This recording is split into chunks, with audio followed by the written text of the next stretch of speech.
Story 1 by Man in the Trees. It was the summer of 2015 when I went on a weekend camping trip with two friends. We drove deep into the woods of northern Michigan, setting up camp near a small lake. By day, the forest looked peaceful, sunlight filtering through the leaves, the water glittering like glass. But at night, the woods had a different energy. The trees pressed in like dark silhouettes, and the silence felt heavy. On our second night, while sitting around the fire, we heard a faint sound like branches snapping in the distance. We assumed it was an animal, but it didn't stop.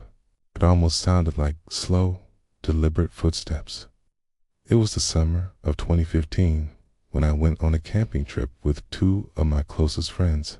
We were all in our early 20s, looking for a cheap adventure away from the noise of our college town.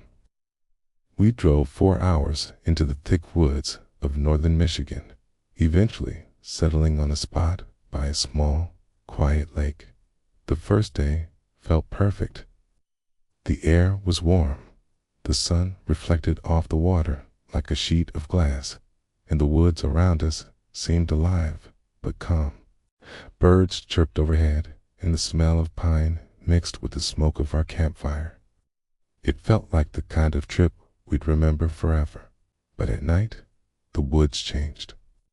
Once the sun dipped below the tree line, the forest seemed to swallow itself in shadows. The trees that looked welcoming in daylight now felt like black walls closing in around us. Every sound carried further. Even the smallest snap of a twig echoed like it was right beside us. On our second night, we were sitting around the fire, talking quietly, when we heard it, a faint crack, like something stepping on a branch in the distance. At first, we brushed it off. Animals lived out here, so of course there would be noises. But the snapping didn't stop. It came again, and again. Was it just a deer wandering nearby? Or was someone moving through the woods, watching us from the dark? We tried to ignore it, but as the fire burned lower, the sounds seemed to get closer. They didn't sound random either, not like an animal foraging. It sounded like footsteps, slow, deliberate footsteps, pressing down on dry leaves. I remember the silence between each crunch. Whoever it was, they were moving slowly, carefully, almost like they didn't want us to notice them. One of my friends, Matt, whispered, "Do you hear that? Tell me I'm not crazy." I nodded. My other friend, Kyle, said it was probably just a raccoon, but the look on his face told me he didn't believe it either. The fire popped loudly, making all of us flinch. For a moment, the footsteps stopped too. Like whoever was out there froze at the sound. Was someone standing just outside the glow of the firelight? Was a stranger watching us in silence, hidden in the blackness of the trees? We sat there in complete stillness, ears straining, eyes darting toward the tree line. The woods gave us nothing but silence. Eventually, Kyle threw another log onto the fire, and the sudden light seemed to push the darkness back. We didn't hear anything else that night, but as I tried to sleep later, couldn't shake the image of someone lurking just beyond the circle of our fire, waiting for us to drift off.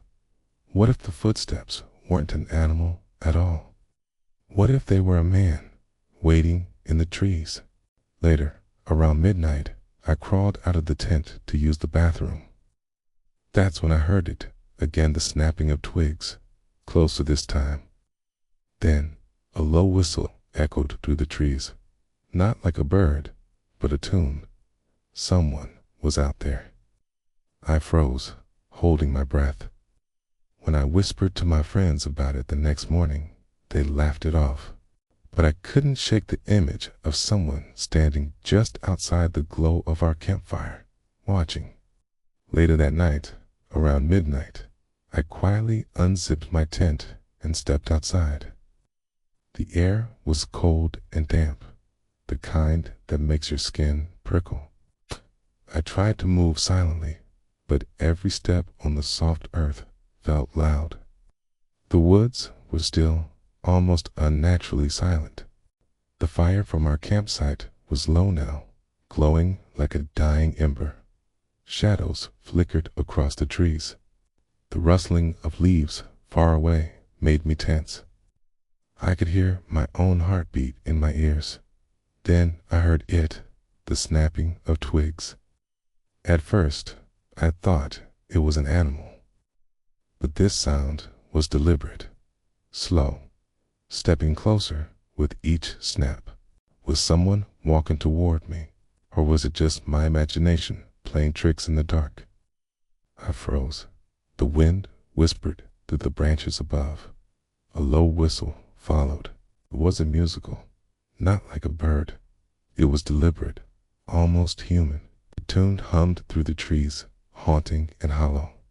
I swallowed hard. My throat felt dry. The whistle continued, moving in rhythm with the snapping twigs. Whoever it was, they were out there, somewhere, watching. My fingers curled around the small flashlight I had grabbed from my backpack. I didn't dare turn it on.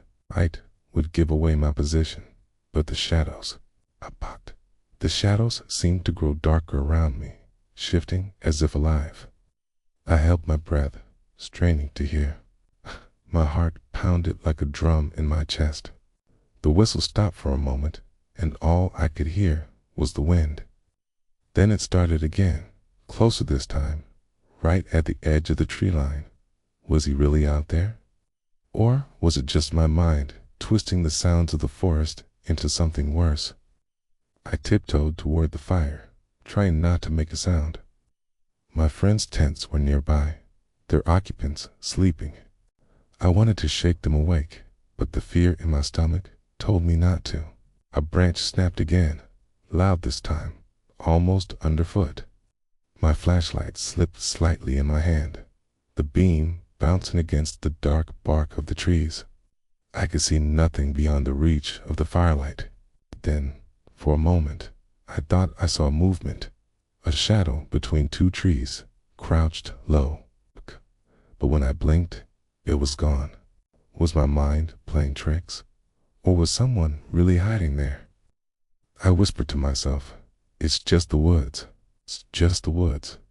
But even as I said it, I didn't believe it. My own voice sounded loud, almost foolish, in the empty night.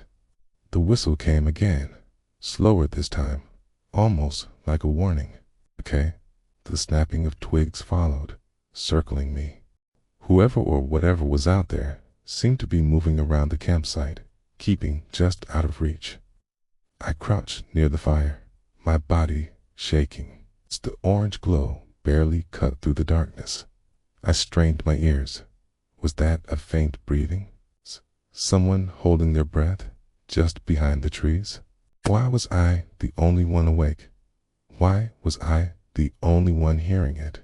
The night felt alive, aware, and it was focused on me.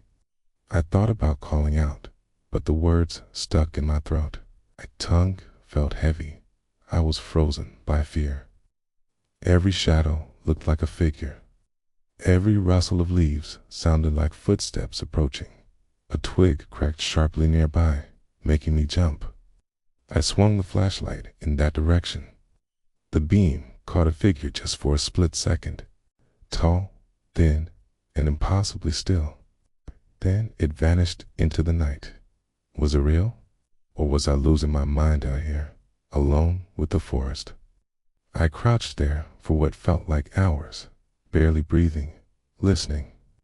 Every rustle, every crack of wood made my heart hammer faster. The whistle came once more, faint, almost teasing, as if the night itself was mocking me. By the time I finally crawled back into my tent, my hands were shaking. I could still hear the echoes of the snaps and the whistle fading into the darkness outside. The next morning, I told my friends what happened. They laughed it off. "You're imagining things," they said. "It's just the forest noises," but I couldn't shake the memory of that shadow, crouched and watching, barely visible at the edge of the firelight. Was it real, or had I just dreamed it? And if it was real, was it still out there, waiting for the next night? On our last night, I woke to a faint rustling sound. I looked up through the mesh of the tent and nearly screamed. Up in the tree above us, silhouetted against the moonlight, was a figure crouched on a branch, perfectly still, watching. I blinked, and when I looked again, it was gone. We packed up before sunrise and drove home in silence. None of us spoke about it, but I still wonder if someone had been following us all along. It was the last night of our camping trip, and I was lying in my sleeping bag, half asleep. The fire had long died down, leaving only the faint glow of embers. The woods around our campsite were silent, except for the occasional hoot of an owl or the whisper of wind through the leaves. I had almost drifted off when I heard a faint rustling just outside the tent. At first, I thought it was an animal, maybe a raccoon or a deer moving through the brush. But there was something deliberate about the sound, slow, careful, like someone was stepping lightly on the dry leaves. I froze, holding my breath. The rustling continued, moving closer. My heart started to pound, and the muscles in my neck tightened. Every nerve in my body screamed that I should look, but I hesitated. What would I find if I did? Was it just an animal? Or was someone out there watching us from the shadows? I slowly lifted my head and peered through the mesh of the tent. The moonlight filtered down through the trees, casting long, thin shadows across the forest floor. And then I saw a figure high up in the tree above us, crouched on a branch. It was perfectly still, watching.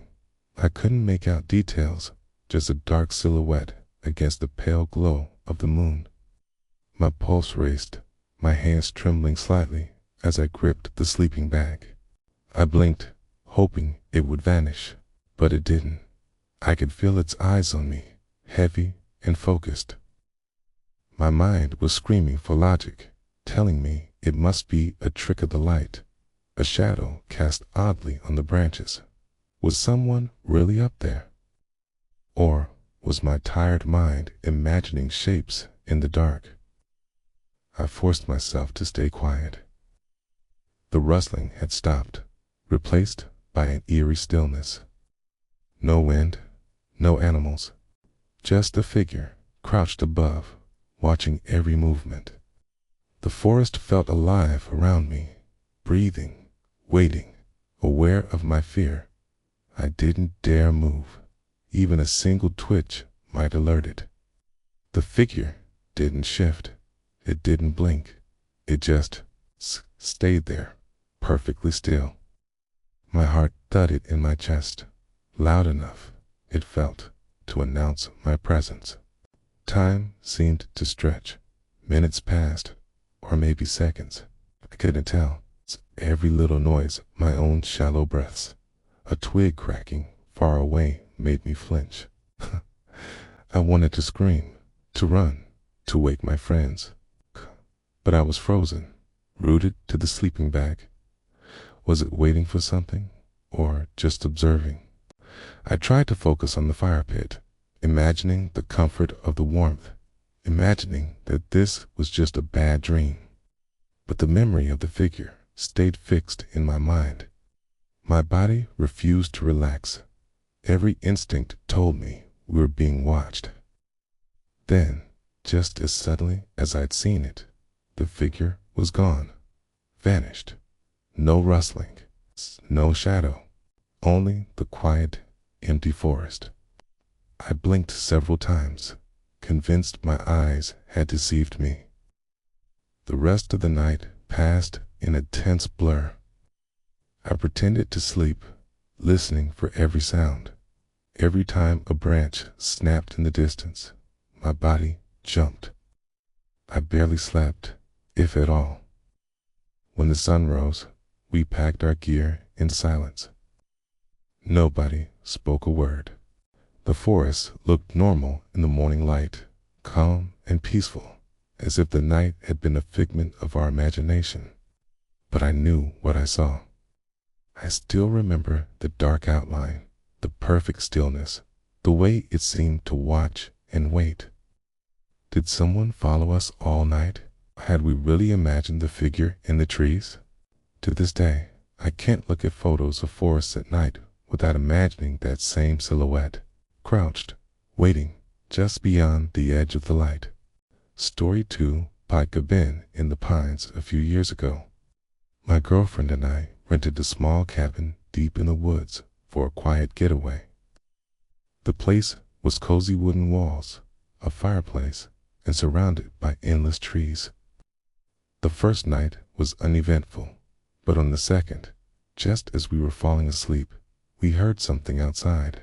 It sounded like faint knocking, but not on the cabin door, on the walls themselves.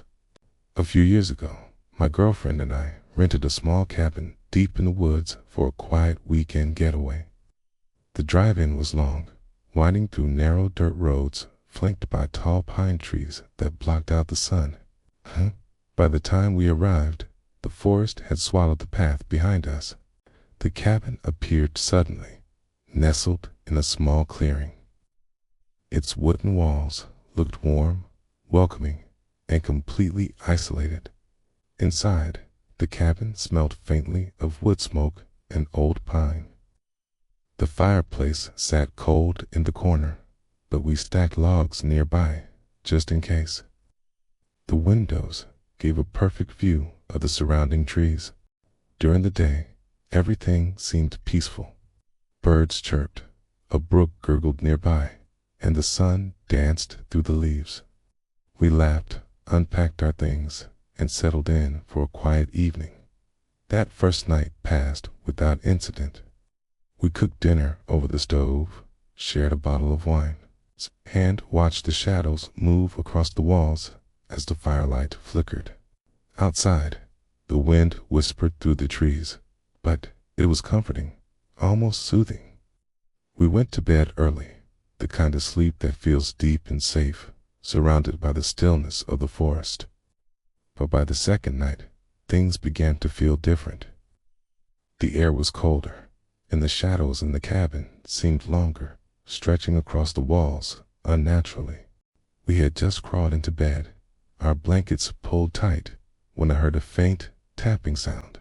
First, I thought it was branches brushing against the cabin, but it was too rhythmic, deliberate. Was someone out there? Or was it just the wind playing tricks on us?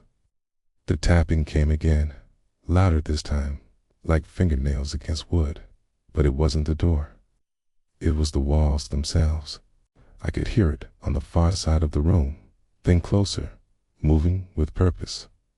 My heart began to pound. I could feel the warmth drain from my body. I whispered to my girlfriend, "Did you hear that?" She stirred, eyes half open, and muttered something about the wind. But the sound continued, methodical, steady, impossible to ignore. The tapping moved closer to the window. It wasn't loud, but it was sharp and deliberate. Was someone trying to get in? Or was the cabin alive in some way we didn't understand? I got out of bed slowly, trying not to make a sound. The floorboards creaked under my weight, echoing through the silent cabin. I gripped the flashlight I had brought, its beam cutting through the darkness like a knife. The walls seemed taller, the shadows deeper. Each flicker of light made me flinch, imagining movement that wasn't there. The tapping stopped for a moment, leaving only the sound of our breathing and the faint rustle of leaves outside. Then it started again, closer, louder, right behind the living room wall. I froze. My mind raced. Could it be an animal? Maybe a raccoon? But no. The rhythm, the intelligence in it, was too deliberate to be random. I tiptoed toward the wall, flashlight shaking in my hand. The beam landed on the smooth wooden panels. Nothing, just the cold, brown wood. But then a shadow moved across the edge of the light, fast and silent, disappearing almost before I could register it. Was it real, or was my mind playing tricks on me in the dark?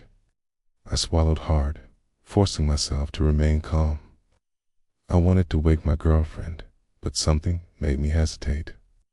Maybe if I just waited, it would stop. But the tapping didn't stop. It shifted, coming from the ceiling now. Dull, hollow sound, like someone walking carefully above us, pacing slowly. The cabin felt suddenly claustrophobic. Every shadow seemed alive. The walls groaned under the weight of the night. I could hear my own heartbeat pounding, each thud louder than the last. The hairs on the back of my neck stood straight. Was someone walking above our heads, or had the force somehow followed us inside? I crouched low, moving toward the door, ready to bolt. The moonlight spilling through the windows illuminated nothing but still furniture. But then I heard a soft, almost human whisper. Just a breath, a single word I couldn't make out. My flashlight flickered. For a brief second, I thought I saw a figure in the corner of the room. Then, tall, hunched, perfectly still. When I blinked, it was gone. My stomach twisted. I wanted to scream, but my voice caught in my throat. Was it real? Oh, I had exhaustion and fear finally taken hold of my mind. I spent the rest of the night awake, crouched in bed, flashlight clutched tight.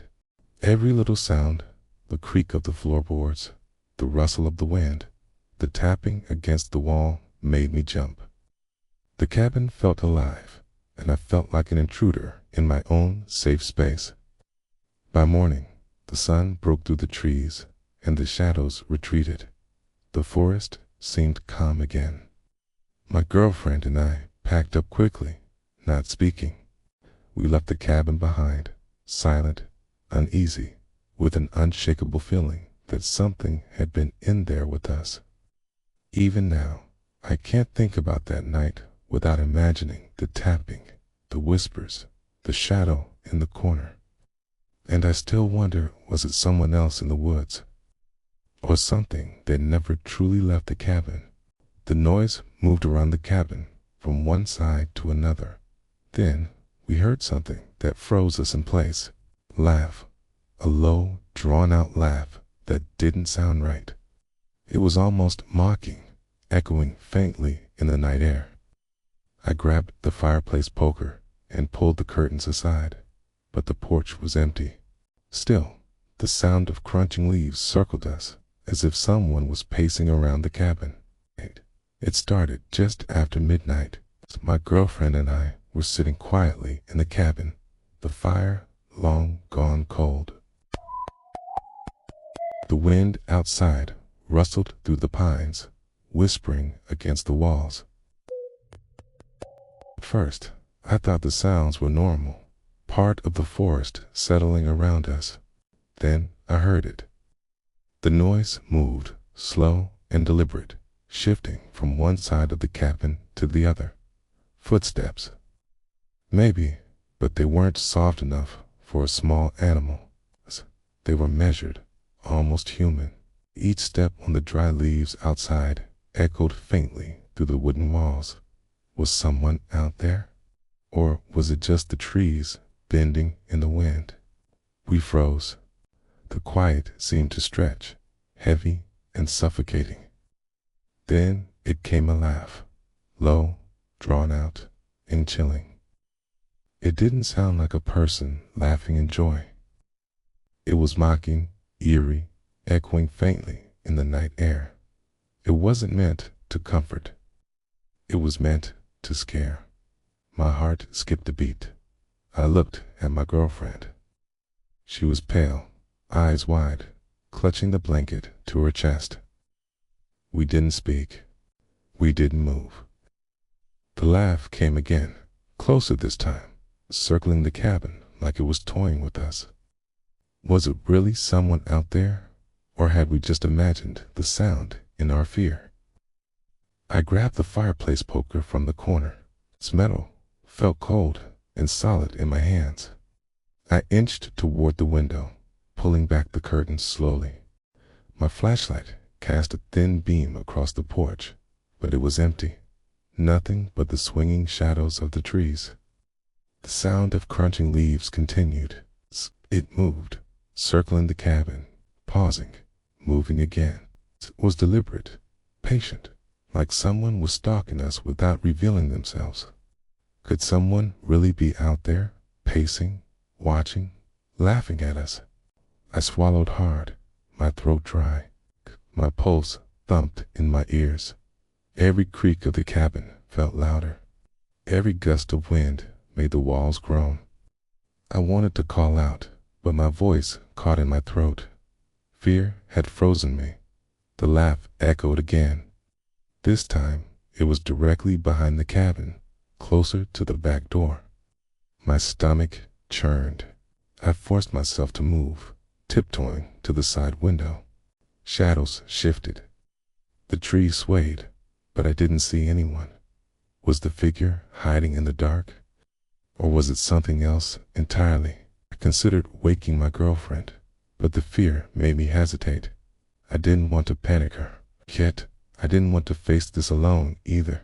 The crunching of leaves grew louder. Steps were coming closer to the cabin, slow and deliberate. I gripped the poker tighter, feeling the metal bite into my palm. I could hear my own breathing, ragged and uneven. Every rustle of leaves, every creak of the wooden floorboards made me flinch. Why would anyone be out here so deep in the woods? And why were they laughing like that? The porch light didn't work. Only the moon illuminated the clearing. I could just make out shapes between the trees. Branches shifted. Shadows stretched unnaturally. Something moved. I couldn't tell if it was a person or a trick of the light. Was it human or something else pretending to be human? I stepped back, tripping slightly over the rug. The sound of leaves paused. Silence hung heavy. Then, faintly, a whisper so soft I could barely hear it. The voice was low, distorted, almost like it was coming from everywhere and nowhere at once.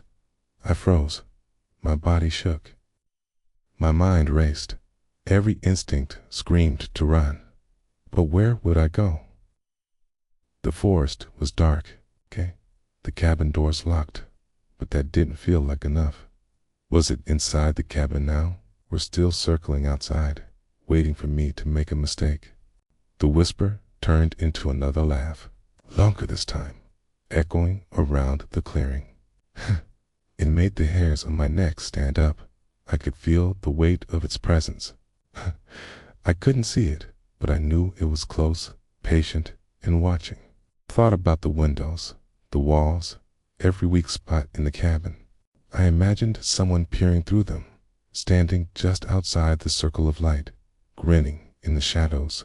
Oh, could someone really have been watching us all night? Or had the forest itself become alive with something malicious? I tiptoed to the back door, listening. The laughter stopped for a second. Silence. My heartbeat was deafening. From behind, a branch snapped. Quick, sharp, close. I spun, flashlight trembling in my hands. Empty. Only the forest stared back. Was it following me, or was it just testing us? I whispered a prayer under my breath. The wind picked up. The trees swayed violently, making long, twisting shadows across the cabin walls. The crunching of leaves began again, slow, pacing, circling, always circling. I crouched low, gripping the poker like a lifeline. Every noise outside the rustle, the snap, the whisper was magnified in my mind. My imagination threatened to consume me. Was it a person or something far worse? Hours seemed to pass. Every minute stretched like an eternity. My girlfriend stirred, murmuring in sleep.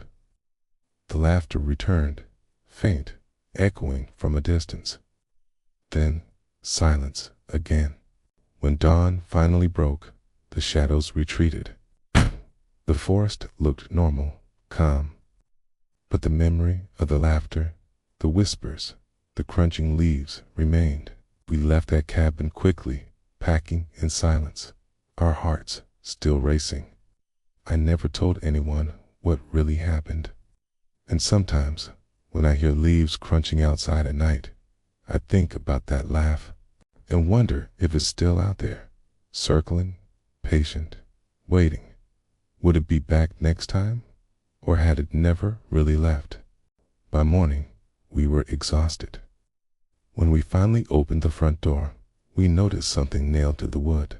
It was a piece of paper, damp from the dew, with one word written in black marker. Soon, we cut our trip short and left immediately. When we told the rental owner, she said the last guests had reported strange visitors too. She didn't elaborate, and we didn't ask. By morning, we were exhausted. Sleep had been impossible. Every creak of the cabin, every whisper of wind, kept me on edge. I could feel the tension in my muscles, tight and unyielding. My girlfriend hadn't slept either. We sat on the edge of the bed, wrapped in blankets, listening to the forest settle. The sunlight filtering through the cabin windows didn't make it feel safer. Shadows still lingered in the corners. They seemed longer than normal, stretching along the walls like dark fingers. My stomach twisted at every movement outside.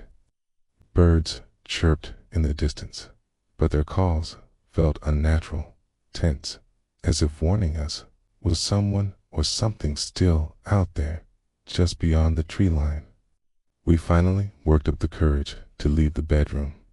Our steps on the wooden floorboards sounded loud, echoing around the empty cabin.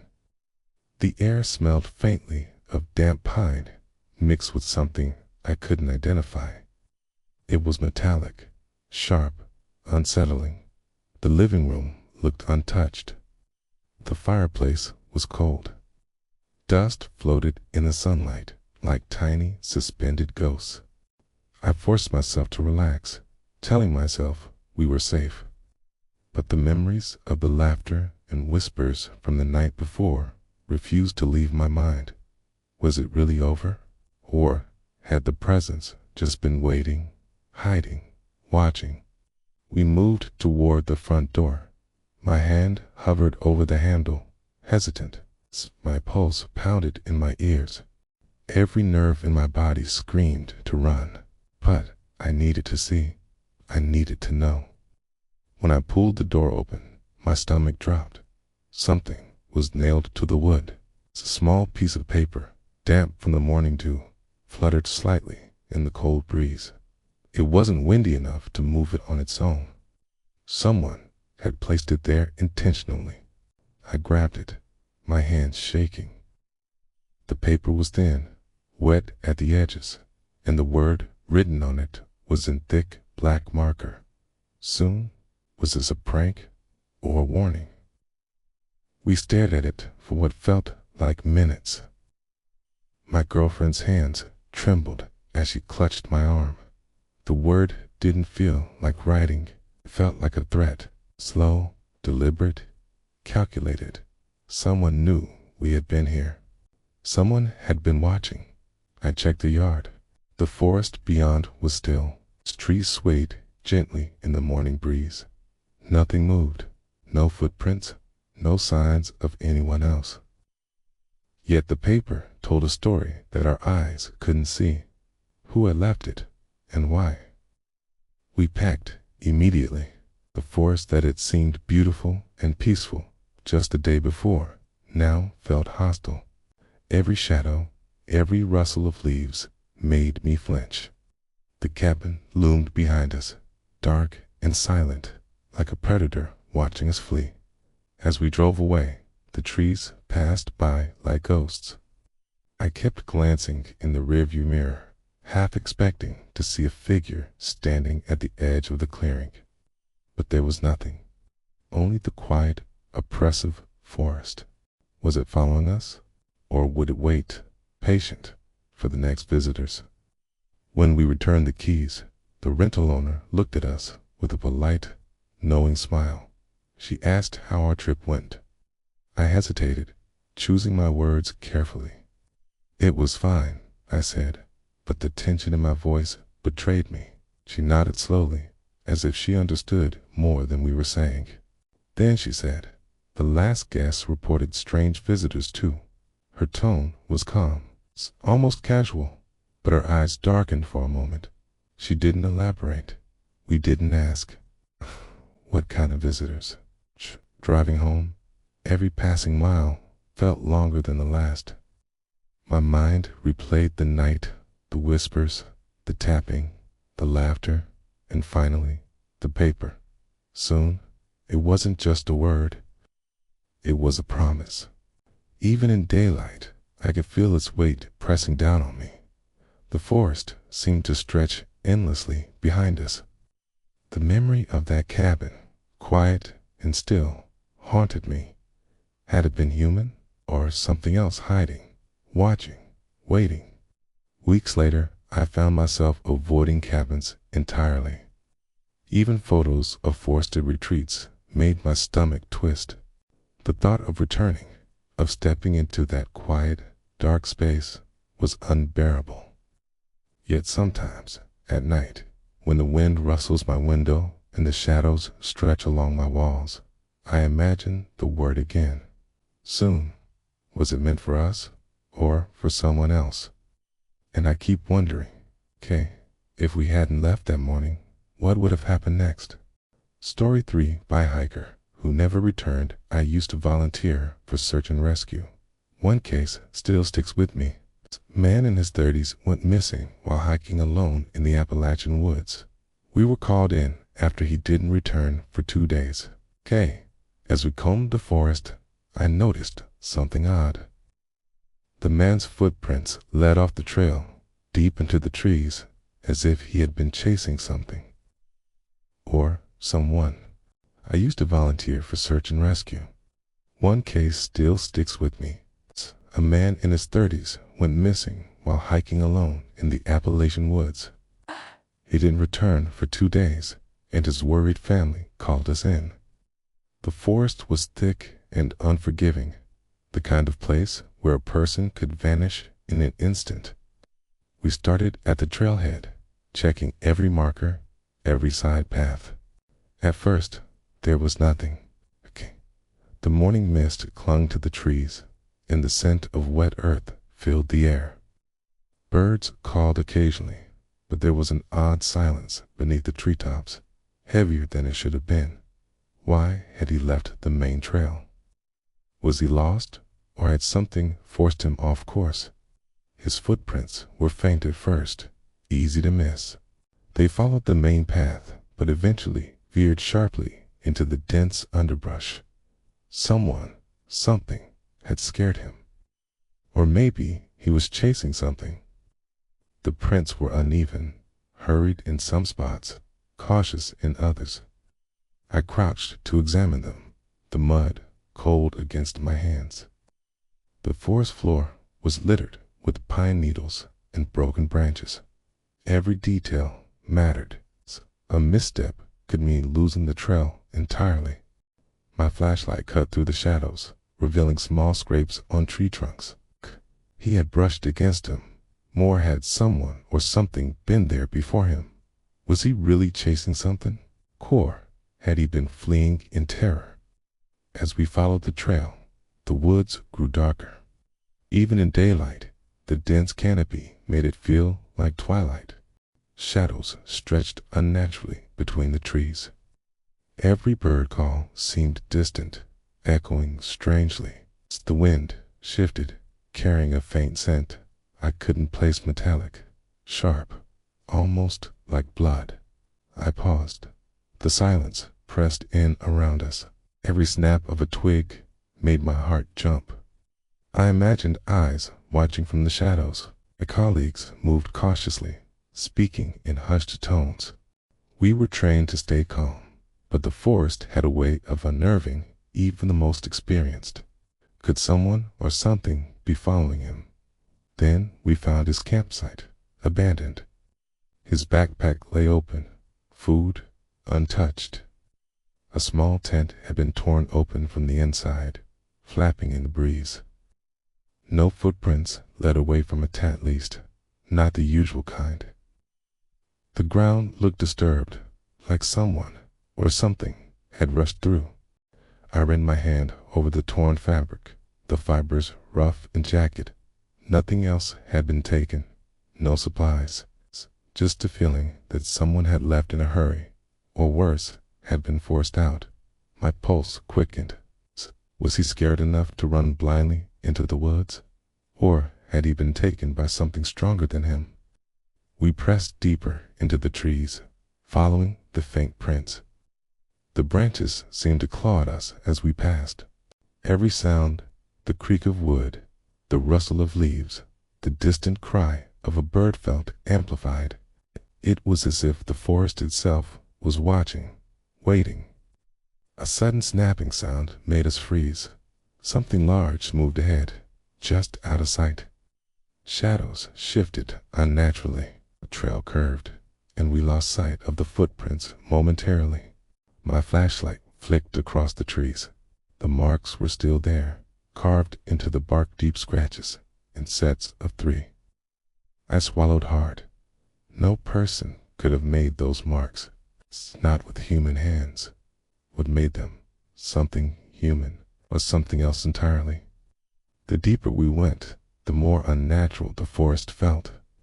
Branches hung lower, the underbrush grew thicker, and the air turned colder. Even the birds had gone silent. My boots crunched on dry leaves, but the echoes sounded wrong, like they weren't my own. Was the forest hiding something? Something that had chased him off the trail. Hours passed. The trail twisted, taking us farther from the safety of the marked paths. I kept my radio close, whispering coordinates to my team. Every now and then, a snap or a crack would echo from the underbrush, and we would all freeze. My stomach churned with dread. The sunlight began to fade. The shadows stretched longer, darkening the trail.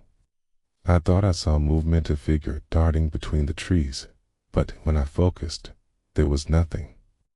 Just the trees, swaying unnaturally. Was he still ahead of us? Or had we lost him completely? Then we found more signs. Tiny footprints, too small to be the missing man, and even stranger, patterns in the mud.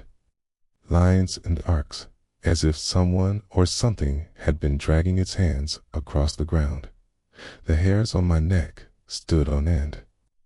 Could these marks have been left by him, or by whatever had scared him off? My flashlight flickered, and I cursed under my breath.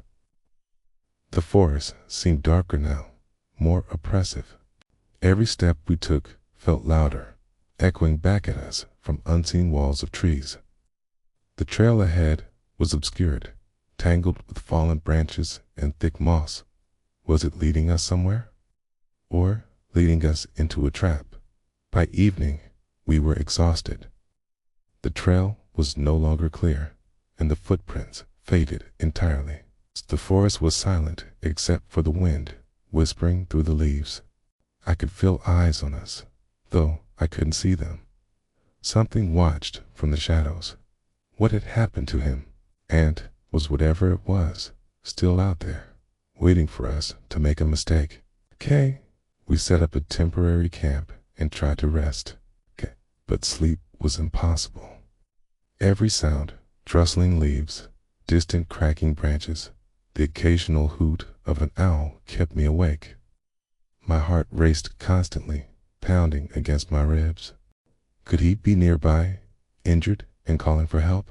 Or had he vanished entirely, like he had been swallowed by the forest?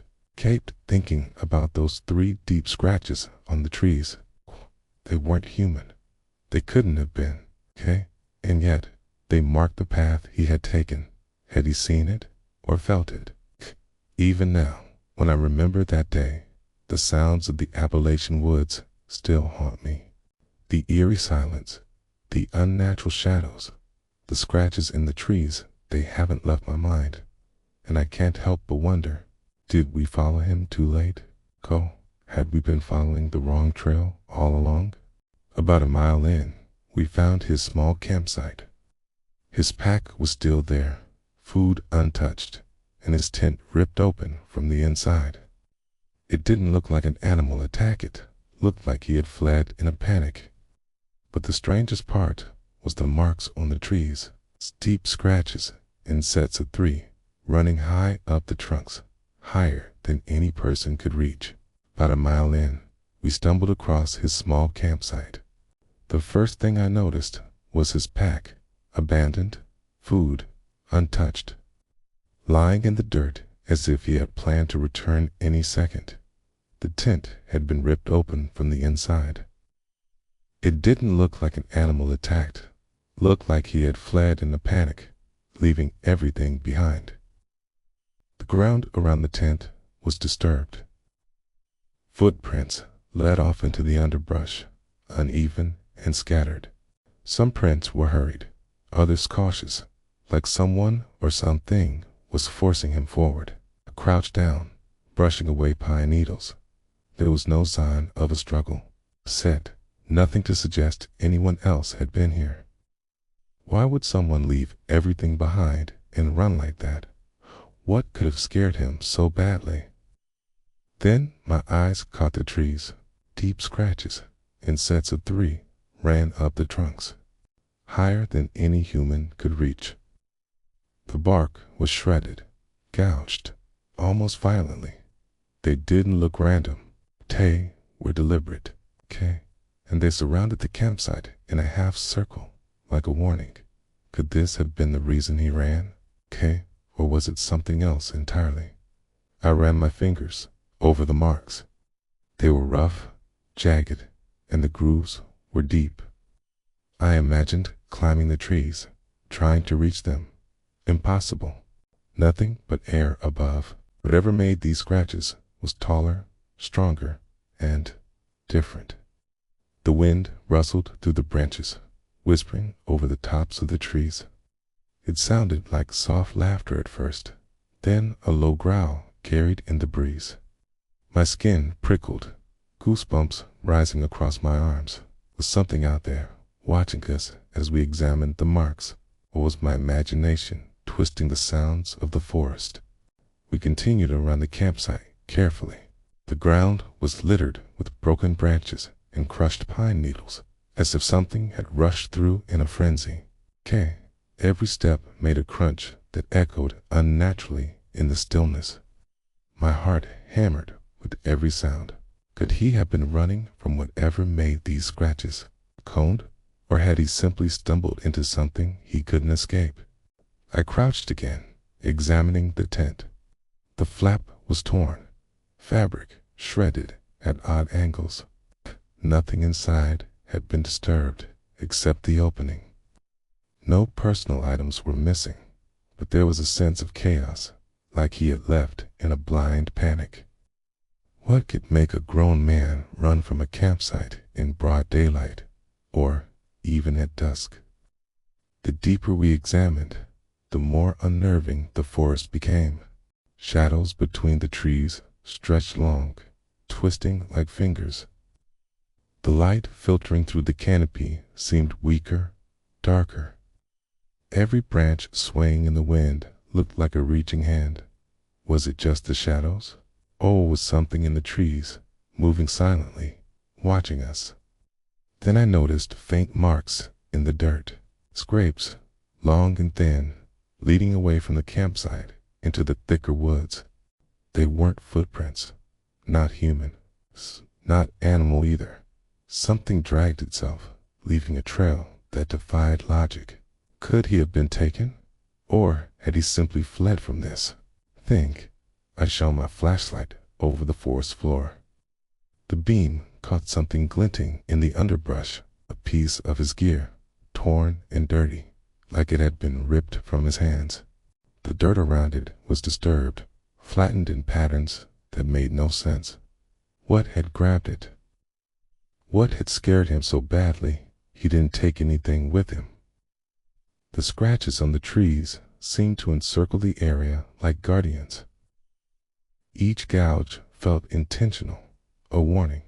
I traced my finger along one set, dating abruptly, high above my reach. How could something or someone make those marks? Was it human? Could any person be tall enough, strong enough to make them?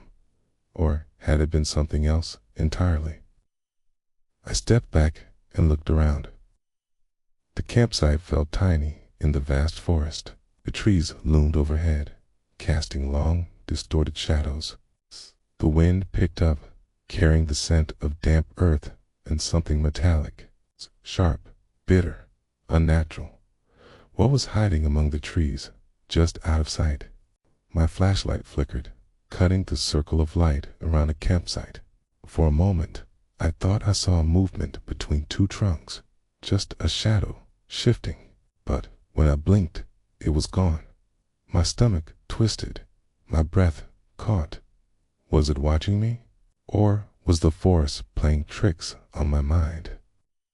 I knelt near the ground again, examining the trail of his footprints and the dragged marks. They were irregular, like he had stumbled, struggled, or been forced along. I couldn't imagine running so frantically for no reason.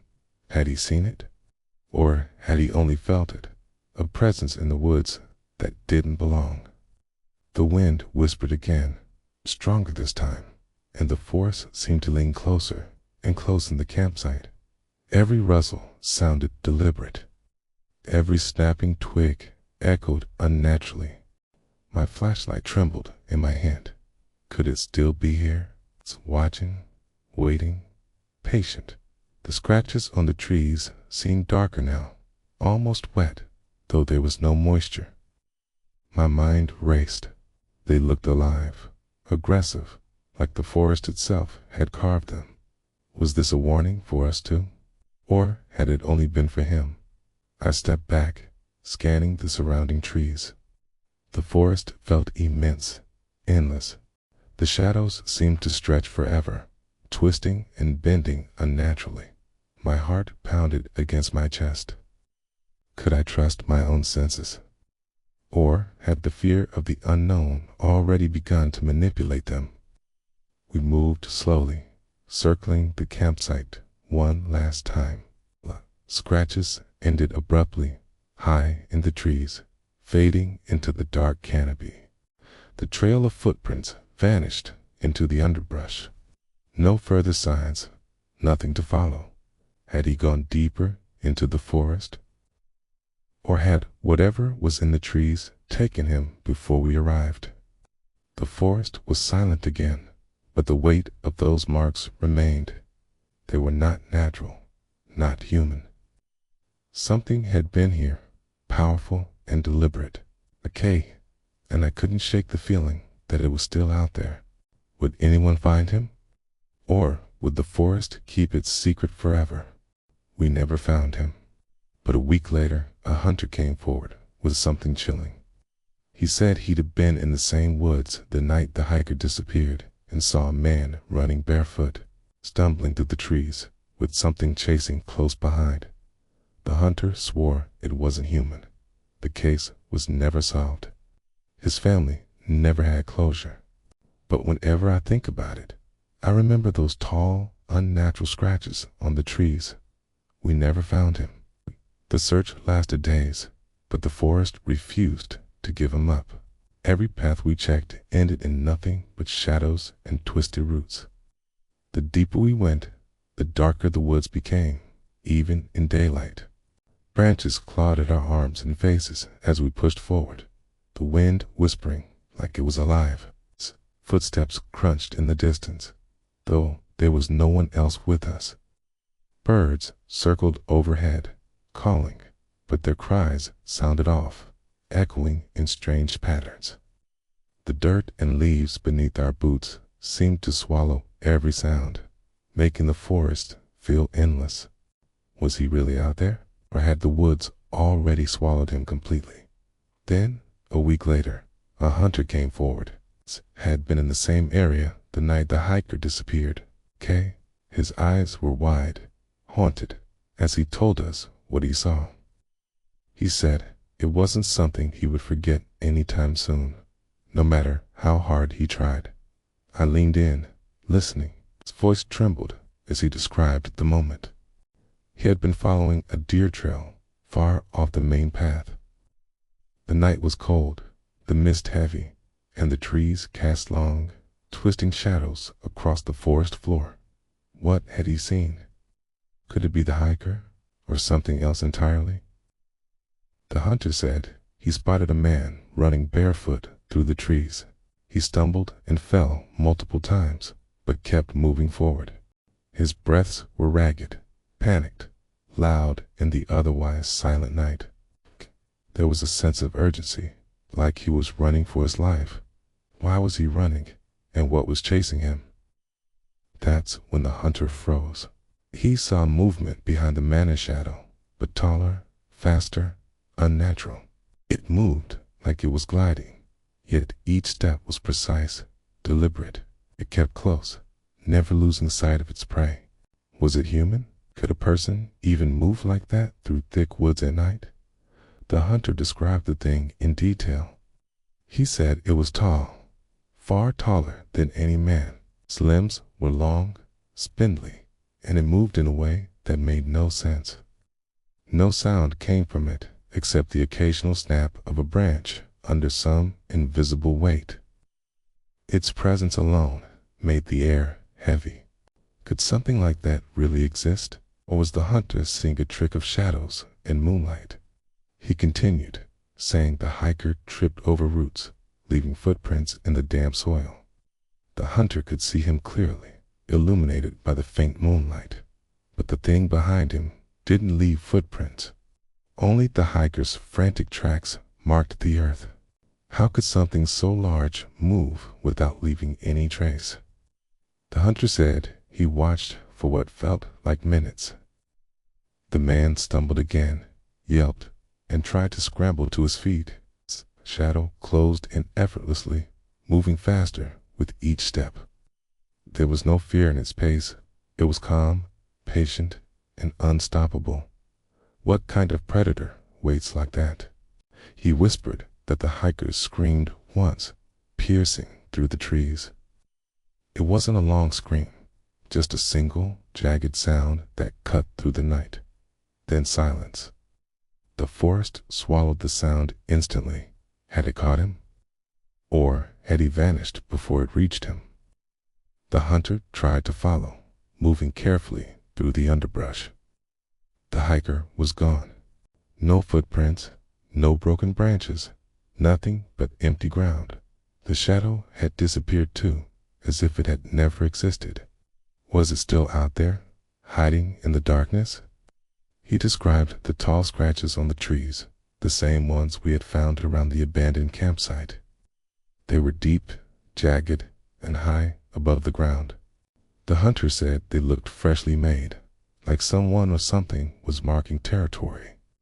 Could the scratches have been a warning, or a map only the creature understood? Hunter's voice trembled when he said he felt eyes on him for the rest of the night. Branches rustled, shadows shifted, and every little sound made him jump. The forest seemed alive, aware, waiting for him to leave. Was he being watched, or had his imagination been poisoned by fear? He finally left the woods at dawn, shaken and pale. He never went back. The story added another layer of mystery, one that haunted us long after the search ended. We never found a hiker. The forest kept its secret. His family never had closure. His belongings were left behind, the footprints disappeared, and the scratches remained a chilling reminder. Could he have survived? Oh, had the forest claimed him entirely? Even now, whenever I think about that night, I remember the tall, unnatural scratches. They lingered in my mind, jagged and foreboding. Shadows between the trees stretched unnaturally, and the memory of that hunter's story makes my pulse quicken. Was it human? Could anything human move that way? Or was it something else? something we weren't meant to see. And I can't shake the thought that if we ever return to those woods, we might see it again waiting, patient, watching from the shadows. Would we recognize it? Or would we, like the hiker, simply vanish?